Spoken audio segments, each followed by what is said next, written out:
if you didn't know, you've got distinguished Toastmasters, and we've got amazing doctors and professors right here and writers that when I read what they've written, I am absolutely humbled and yet encouraged because I can see I have a long way to go. And on my panel, we're going to start with Professor Angela Benson. I am privy to know her because I saw her online and I was like, wow, this woman. And she writes amazing. She's got 14 novels in the genre of motivational motivating women. And thankfully, her husband came and joined our Toastmasters, so we can have her at our disposal, George over there. And she is, right now, she's on a scholarship with UNAM, a Fulbright scholarship.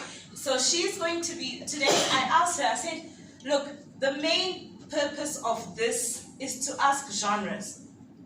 I think we've got a mixture of people right now. I see some poets there that I've interacted with. Thank you, Captain, for coming. He's a poet. We've got people who, I've got my students here who are still learning to write and finding their feet. Lydia was just telling me that she's writing a novel. I didn't ask her what genre it is. But with Angela, when I went to her website, she's got a single genre. And that was like, wow, to me, because I am all over the place. I can write drama today, I can write sci-fi today. Maybe the only thing I've ever written is romance, but possibly in high school, because that's the easiest genre to write about when you're a teenager, especially a teenage girl in an all-girls environment. But, so I asked Angela, I said, can you please just tell us, Angela, what are the advantages, or why did you choose that single genre to tell people? Over to you. Okay, well, thank you for having me. I thank you all for being here today. I hope somebody is timing me for 5 minutes because I'll just talk a whole hour away, okay? Thank you. We'll need somebody to do that. My first comment doesn't relate to your question, but I will make it anyway because I'm the speaker. I also think that good stories overcome bad writing. Just because a book does well or a book makes a good movie doesn't mean it was a well-written book. I hate to say that, but it's true. People, after you published a book or two, people come to you and they ask you to read their work and to tell you what they think. I've learned to tell people that I can only give you my opinion because I can tell you how awful your book is. You can sell your book to a publisher next week for $1 million. So, who knows? So I'll start with that. Even though it looks like I write in one genre and that this was a conscious decision that I made, I actually evolved to this space. My first kind of book, Miss Hannah, was a romance novel. And I started writing it, well, I actually started writing before I got married, so maybe there is some truth to that wishful thinking thing. But I started writing romance, and romance is very much genre fiction. Now in the U.S., when we talk about, at least in my part of the commercial fiction arena, I don't write literary fiction, so we can get it. So I'm not the next Toni Morrison. Let's just put it like that. It would have been nice to be the next Terry McMillan, but that didn't happen either. But when I think about genre in the U.S., when I started writing romance is very much genre fiction. Because a romance has a structure. And any romance reader who picks up a romance book has an expectation for what they're going to get out of that book. So a romance book, if it's published by a romance genre publisher, has to meet the standards of the characteristics of what a romance novel is. So in your romance novel, the heroine is not going to kill the hero at the end of the book. The hero is not going to be a wife beater. It's just not going to happen. Okay, so my first books were romance books, and I swear, my first book, I tried to read it. I could barely read that book. My mama today tells people that's the best book I've ever written.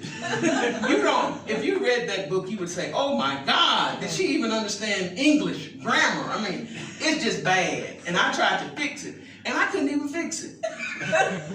So I just give it to people like it is. I'm like, hey, whatever. My mama says, I told y'all, but my mama, I just don't understand how she, And that hurts my feelings, because I really think I'm a better writer today. That's a bad book, y'all.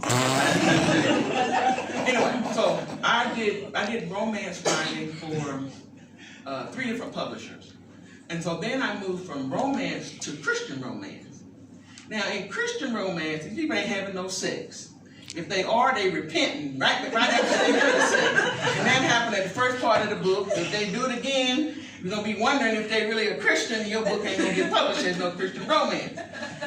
Anyway, but I stopped writing Christian romance because the thing that I saw was that it seemed like God's reward for living a godly life was that he would give you the man of your dreams. I was still single, so I couldn't buy that, so I had to start writing something else.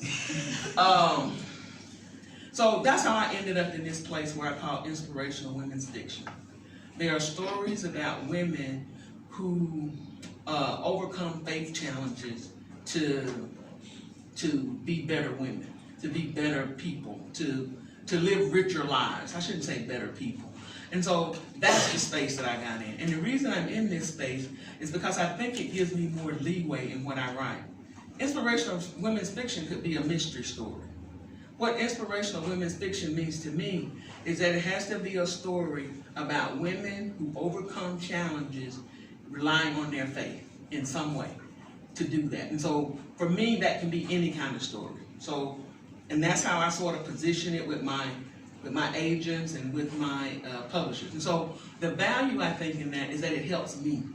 It helps me sort of know who I am and what I bring to the table as a writer. I don't know, it sort of helps. I think genres were created more for publishers than they're created for writers. Because basically it says to the publisher, this is how I can market this book. So if I'm inspirational women's fiction, and I tell them that that's what I am, they're going to put me in a certain place in the bookstore, they're going to put me in a certain place in their catalog, and they're going to have an expectation to sell a certain number of books. So that's sort of what that space is. Now, if I dropped off the inspirational and I was just women's fiction, that would put me in another space. Because now what that says is that these books aren't necessarily inspirational. They don't have a faith challenge. Most women, they're just about women overcoming life challenges without having a man that pulled them out of the ditch. That's just sort of what women's fiction stories are about, women overcoming life challenges. So, like I said, I think that as a writer, I had to define who I was. Because I couldn't let the industry kept telling me what I had to be, because I kept finding myself dissatisfied. Now, when I started writing romance, I was one of the first, I think I might have been the third black writer to publish a Harlequin romance. And if you read romance, everybody writes. I mean, everybody. Harlequin makes big money selling them little cheap romance. So I wrote about 7 romance novels. 2 of those I wrote for Harlequin. I have a girlfriend who started writing, her first book came out a year after mine. She's written over 100 books. Wow. Yes. Over Harlequin romance. Anyway, she wrote those books. She worked at State Farm. That was her job. She said that she got up every morning at 3 o'clock so that she could write. And so then I said, well, she said, well, and I'll just stay at State Farm until I retire, because this was for me. She retired about 5 years before her retirement date from selling these romance novels. She did not buy her a new house. She built a swimming pool and then built her house, connected to her house, and built it around the swimming pool. Her kids, who were kids when they first started writing, would tell her, Mama, we want to go to China. You need to write another book. Wow. So those kids understood that those books were dollar signs for their mom. This woman was, okay, I'm going to stop now. But I just love to tell, see, this is Brenda's story, not mine. Because sometimes people talk about these little romance novels. She would have a cruise every year. She could book a cruise, and people who read her books would come dressed up as her characters. Wow. Nice. She would give these cruises. She gave one, and the president of Harlequin came to the cruise because he could not believe she was doing this. Nora Roberts lived, who's in the Nora Roberts or Virginia Henley? Both of them multi-millionaires now. Yes. One of them lived in her car because she was homeless. I think Nora was divorced and had no money. Romance novels brought these women out of poverty. They got some, you want to write some sexy books. I guess them sexy books really get you out of poverty. Anyway, Nora and Virginia Henley can write some sexy books. But anyway, so I just had to speak up for the little romance folk. Thank you, Angela. I think I'm going to go back to my original. I think she deserves a round of applause. From what I gathered, you said, I liked your together, but we also met in the circles of writing, and we have a shared passion of written poetry and art, actual art. He is such an amazing artist in terms of pencil work. So when you see me posting stuff on my status, I'm trying to be Don when I grow up. And Don has published a children's book in addition to writing poetry. This is why I asked Don, what does he think the advantage of doing multi-genre writing is? So why does he move from poetry, which is very deep and mystical and really for adults, and still write a story for children? So Don, over to you. I really don't know what I'm doing here. No, it's all right. I feel very honored, but I never studied literature.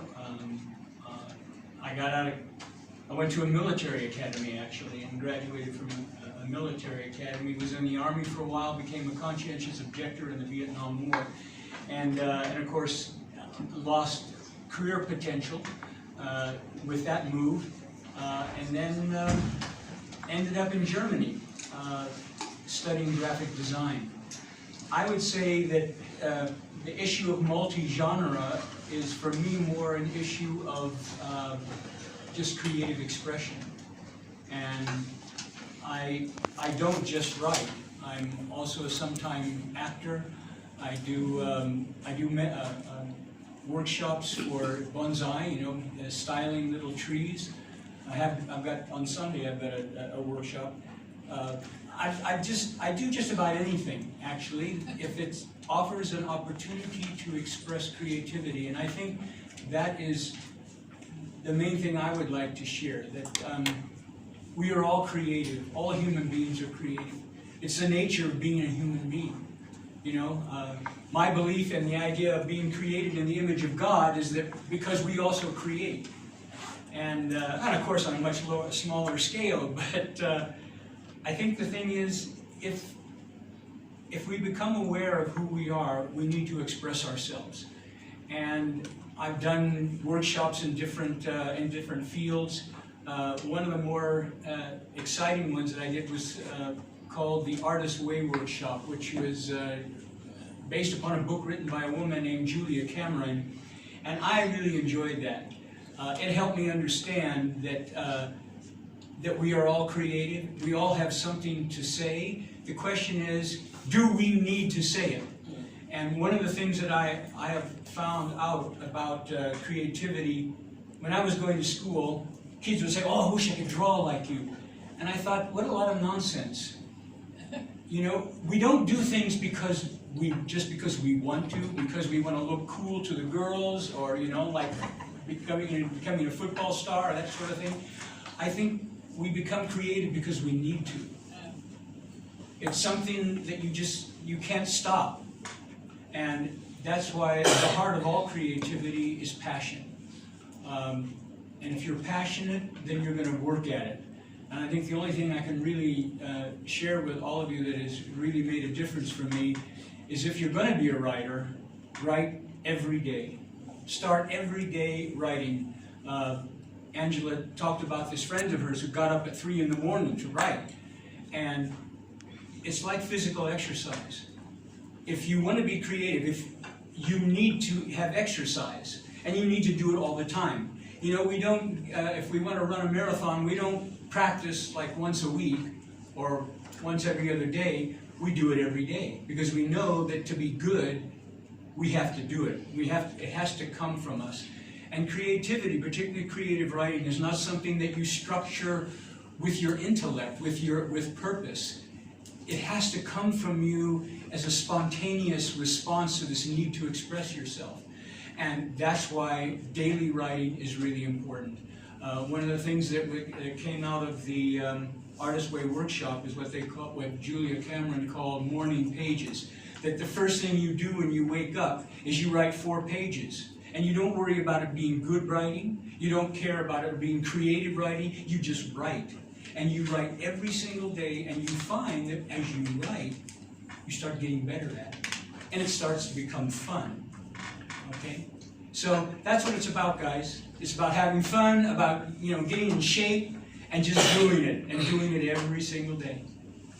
Thank you so much, Don. I think that's amazing.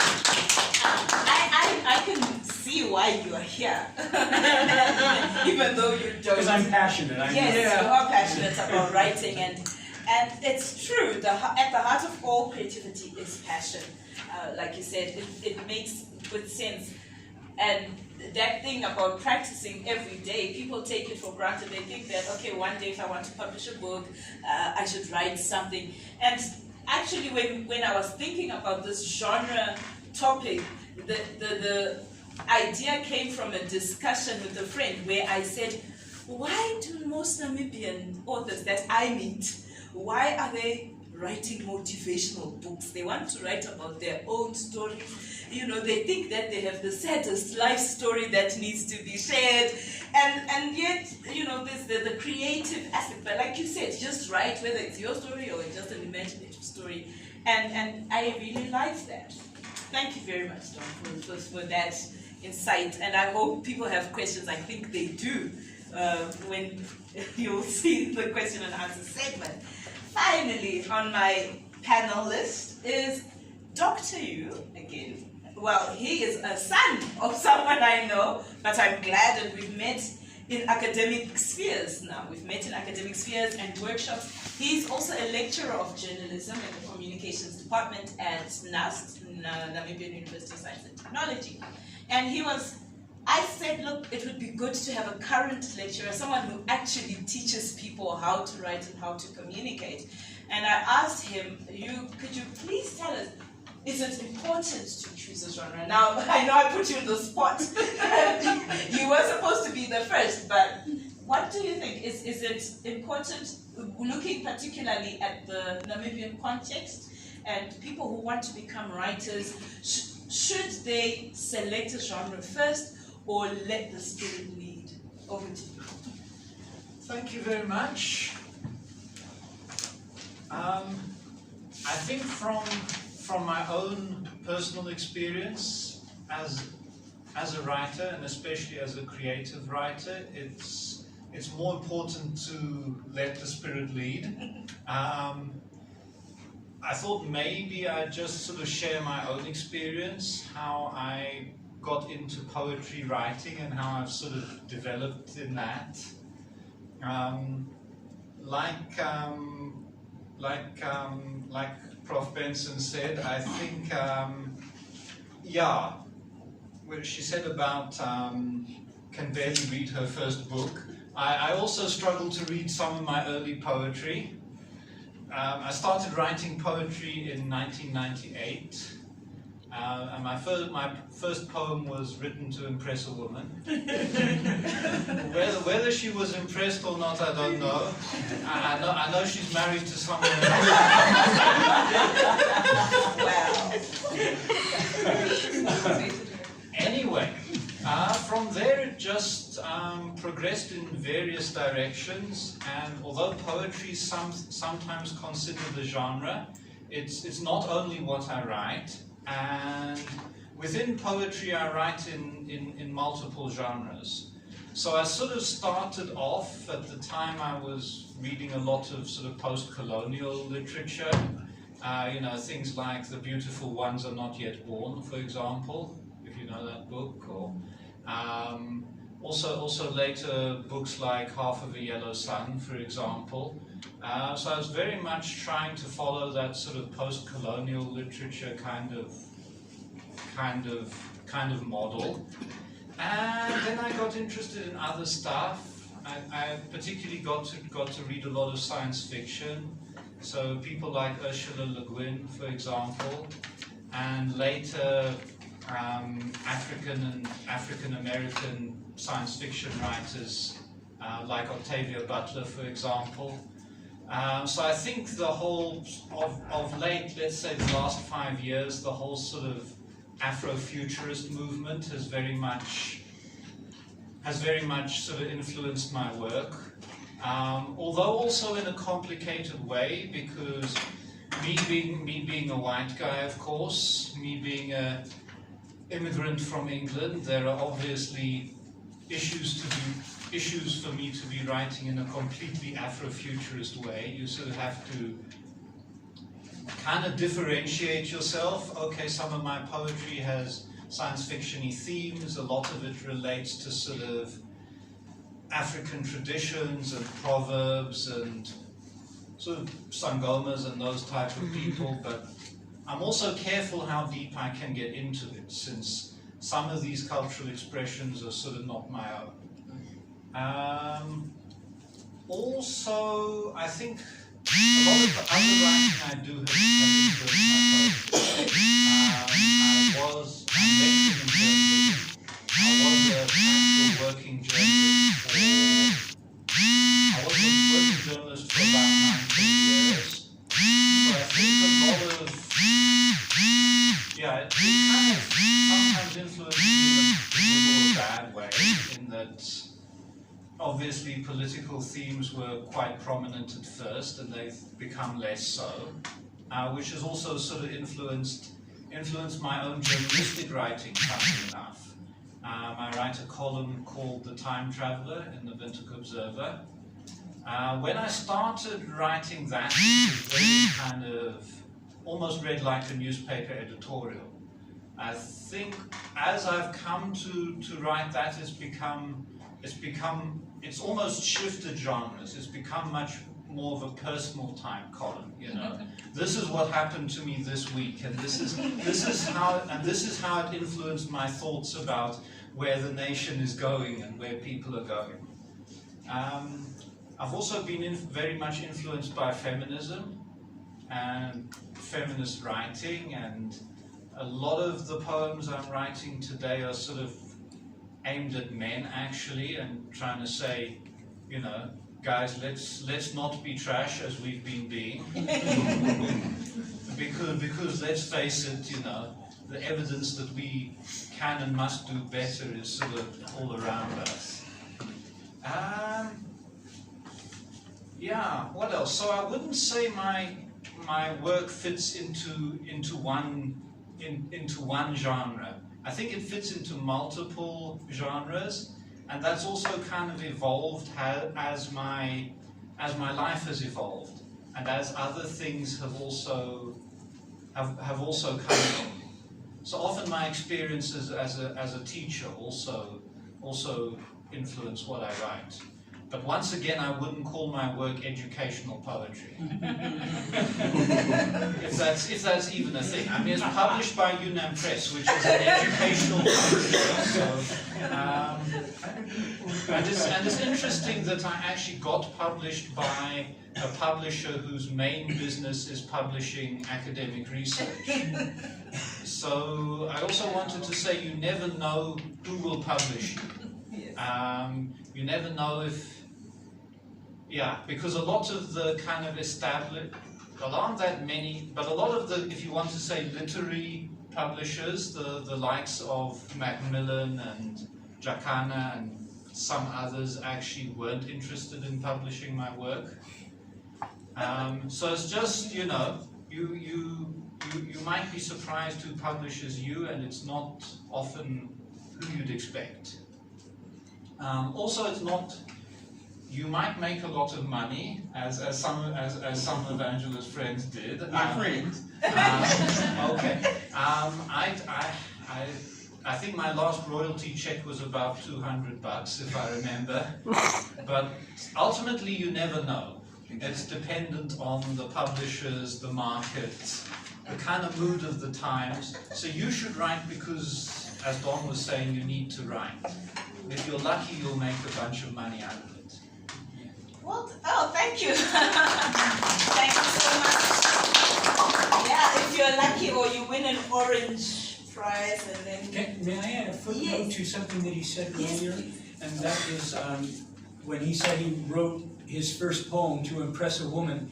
I'd like to speak to all the guys in the room because it reminded me of a very cool line delivered by Robin Williams' character in Dead Poets Society, in which he said, "Gentlemen, language was created for one reason, and that is to woo women. And in that endeavor, there is no excuse for laziness." Thank you. Do you want him to repeat it? We get you a microphone. Thank you, Don. That is wonderful. Well done. So thank you to our panelists, and I think now I'm going to open it over to everybody. I already have my questions that are itching to ask, but I feel if you've got any questions, this is the time. We have the Q&A. Some of you have already started projects, and now maybe listening to these, the panelists, now your life has been turned upside down, and now you have to change. Now you want to move from your political genre and start writing romance, and going on cruises, and having people wear your themes. Harry Potter has got a theme park, and she started writing her stories in coffee bars where they gave coffee for free because she was that broke. So, boys fiction also. The boys genre for young men also sells. Right, any questions? But while we're waiting on questions, may I just make a comment? Yes, please. See, I'm the one who's out of place on the panel. Now, you heard the two of them talk about being creative. I don't think I have a creative bone in my body. Or I am what you call a structured creatist. So a couple of things that they said reminded me, we actually got a little television spot on a public television station. And I was there with another writer who was a friend of mine, and we were writing in the Christian fiction genre. So the question that was put to us was, do you use an outline? So I just went and told them, oh yes, I structure all my books. I have an outline, and then I do this, and then I do that. You know, I don't have to always go by the outline, but I feel like the outline helps keep me on track. You know what the woman next to me said? I write what God tells me to write. I was like, oh no, she didn't say that. So now I'm a heathen, and she's a real Christian because she writes what God tells her to write. And it's sort of like, you know, I think what I heard from my two panelists was this thing about just getting it out there. I mean, and I believe that too. But this notion of, oh, that scares me to no end. This notion of it'll come when I'm writing, whoa, it just scares me. I'm not saying, but I think those are maybe two kinds of writers that you find. Because my girlfriend was very serious. I write what God tells me to write. So you get this vision of her sitting at the computer, and God is saying, okay, go to the next paragraph. Yeah, go to the next paragraph. You made a spelling mistake. That's wrong grammar, my child. Yes, next. Questions? Yes, Helena. My name is Helena. While in school, really, I wanted to be a writer. I dreamt of writing. I remember reading a lot of novels and going to many library, but I have never saw a book written by a Namibian until this year. When I joined Toastmasters, that's when Lydia gave me 3 books written by Namibians, and I was like, I'm not trying to be ignorant, but I don't know, I didn't know that we had writers, so I'm very impressed and I feel encouraged because it's my dream to write books. I have pieces, but I don't know how to put them together. So knowing that within our country there are people who are creative, like Mr. Ellis? Yeah. Oh. Stevenson. Okay, Stevenson. Yes. As you mentioned that as people who are created by the Lord, by God, we have within us creativity. I think that really encourages me because the time you are there sitting and nothing comes in mind, but knowing that I have something within me that can come out anytime. Thank you. I feel really encouraged to continue. And I actually agree with you. Well, I was new and I thought, okay, I'm Zimbabwean, I haven't really exposed myself. But the first time I met Dawn, you just reminded me of the first day we met. We had our one hour meditation and then lunch. Usually people leave his house, well, you're supposed to leave, maybe it's 9:30 to 10:30, 11. We left at 3. And half of his library was on the desk. He has a collection of Namibian writers to die for. Creative. And he's the one who debunked my idea that Namibian writers are only writing biographies and autobiographies. Other than the poets who had been going out and meeting, the poets are writing collections and singularly or in a group. But like real stories, 2 people who have exposed me to that, and one of them couldn't be here today, is Helen Vale. She also was a lecturer. She was a lecturer at UNAM. She also has a rich collection of amazing creative books by Namibians, and they're not whites only. I'm just putting it out there. Like Herero, Oshwambo, in vernacular and in English also. So the books are there. Unfortunately, it's the distribution. And maybe we can, since this is just for me, the thing was to have panelists and to have a discussion. But maybe in our brainstorm session, which will be the next one in 2 weeks, we can then see how do we get Namibian writers or writers within Namibia out there, the distribution channels. It is a challenge as it is. Someone will have 100 copies, 200 copies, sell to their friends, and then that's it. You never see. The saddest part of being creative and living in Namibia is going into CNA and you don't have a column written Namibian writers, and we need to change that as writers. Yes. Anybody else? Yes. No, that's actually good. Starting from the romance aspect of the whole thing, you see the biggest challenge is to draw. Oh, by the way, the name is Aser Karita. I'm also a painter, sculptor, writer, graphic designer, film production, and all that. It's actually a whole bunch in there. But the biggest challenge that you find, even when you write, I have like a lot of this, on the script that you write every day. But you cannot make the distinction between what is educational versus what is a story. Because you have the oral story that we have actually picked up through time, that you were told by parents and so on. And then you end up finding yourself, you want to write about cultures of Namibia. Let's say the oral cultures of Namibia. And immediately when you start going about researching the cultural aspect, you end up actually finding yourself at a political level, whereby racial issue comes in, educational issues comes in, and then you are sitting and you get stranded on that basis. And then you actually get into the religious aspects. The belief system is like this, the belief system have actually motivated them like this. So, and then you end up having a pile of text sitting in your house, you get what I'm saying? And by the time you want to break them down, you end up actually finding yourself, you cannot find yourself anywhere.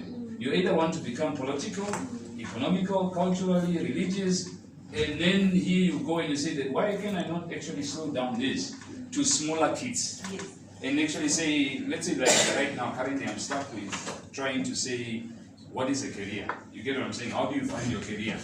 And you don't want to write it like, I will become a doctor, I have to do PhD to do this, or get into the whole human anatomy. But I just want a story that will actually take me, I was at the supermarket, my money got short and I became an accountant. You know, the type of smaller, that line of creative where you say that enough is enough, I just want this a small booklet. If you want to become an accountant, you don't have to know every theory of book balance sheets, and if you want to become a biologist, you don't have to go through all photos and this is what, you know what I'm saying? So that is where I'm asking, how do you break that line of actually saying that, look, I had enough of myself.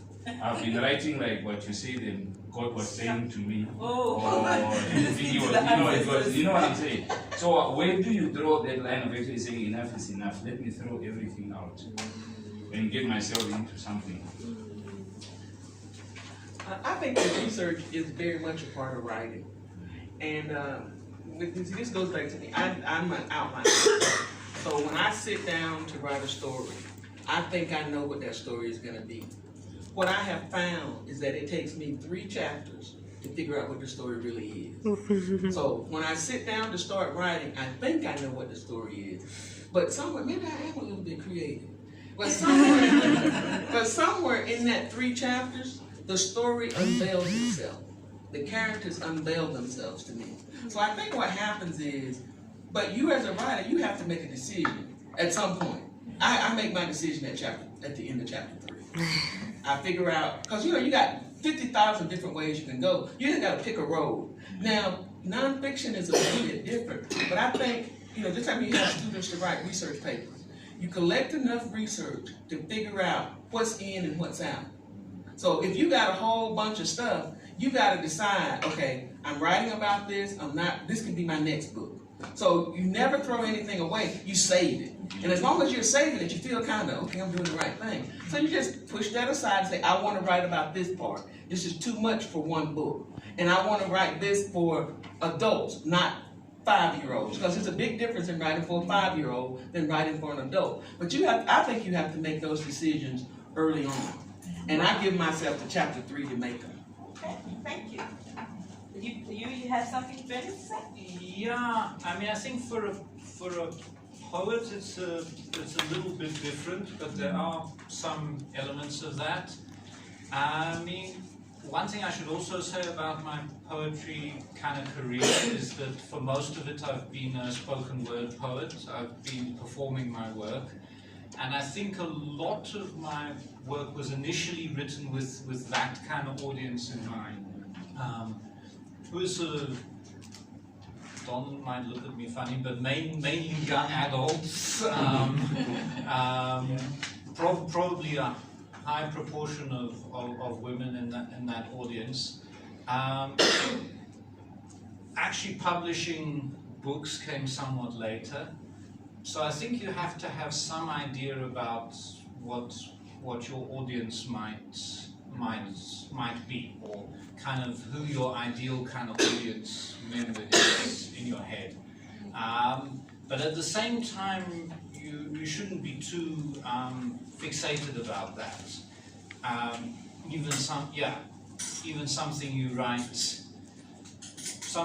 that's aimed at a certain group of people may appeal more widely. Thank you, Angela. Thank you, Hugh, and thank you, Don. And okay, so I'm going to conclude my section right now. I understand people have questions, and I can see people coming up. So, for the sake of my assessment, and Hannah was assessing me there, I think I have met my 30 to 33 minutes. And this is basically what my Toastmasters journey has been, to present to you these panelists and this discussion. I hope that you enjoyed it. Thank you very much. However, we are going to have an open session after this now, because of course I use